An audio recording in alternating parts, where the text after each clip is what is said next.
Բարի օր, եթերում Մոամբերն է, ձեզ համար աշխատում է Աքսանա Շարոյանը։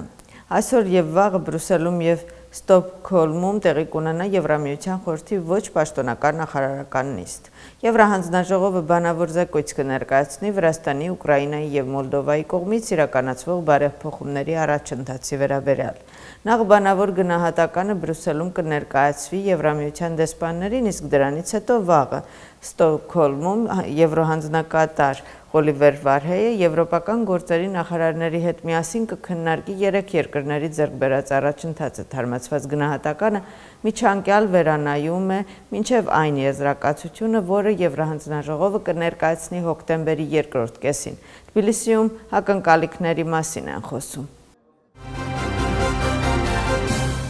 Մեծ Բրիտանիայի դեսպան Մարկ Քլեյթոնը նշել է Շարլ III-ի ծննդյան օրը պաշտոնական երեկույթ է կազմակերպել։ Վրաստանի վարչապետը մասնակցել է ընդունելությանը եւ ելույթ է ունեցել ներկաներին։ Իրակլի Ղարիբաշվիլին խոսել է Մեծ Բրիտանիա-Վրաստան գործընկերային հարաբերությունների կարևորության մասին։ Ընդունելությունը, որը տեղի է ունեցել Միացյալ Թագավորության դեսպանատանը, մասնակցել են Վրաստանի գործադիր օրենսդիր իշխանությունների, ինչպես նաեւ դիվանագիտական կորպուսի ներկայացուցիչներ։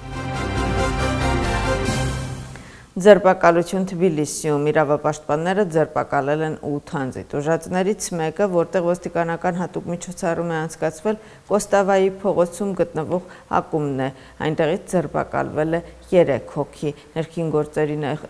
նախարարության տեղեկատվության համաձայն գործը խարդախության մասին է։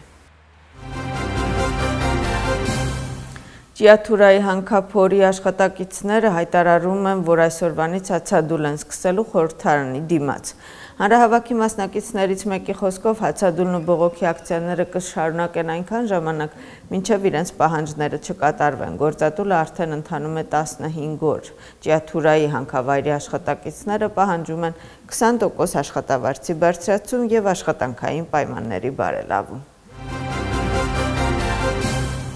Վերջին 24 ժամվա ընթացքում Ուկրաինան ռմբակոծվել է 109 անգամ։ Ռմբակոծության հետևանքով վնասվել են առանձնատներ, մեքենաներ, շինարարություններ։ Սումի, Պալտավա, Կրիվոգրադ եւ Չերկասի շրջաններում օդային տագնապի մասին են հայտարարել։ Ուկրաինական կողմի տեղեկություններով զինվորականները վերահսկել են անօդաչու ռազմական մեքենաների տեղաշարժ շրջաններում։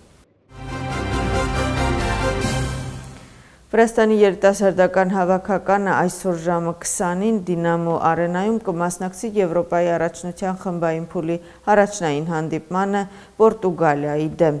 Ռամաս Սվանաձեի թիմը Ա խմբում կմրցի Պորտուգալիայի, Հոլանդիայի եւ Բելգիայի ազգային հավաքականների հետ։ Մինչև հուլիսի 8-ը Վրաստանում եւ Ռումինիայում կանցկացվի մինչև 21 տարեկանների Եվրոպայի առաջնությունը։ Բաթումի արենա Հուլիսի 8-ին կհյուրընկալի Եվրոպայի առաջնության եզրափակիչ հանդիպումը։ Առաջին ալիքը կներկայացնի հանդիպումների ուղիղ հեռարձակումը։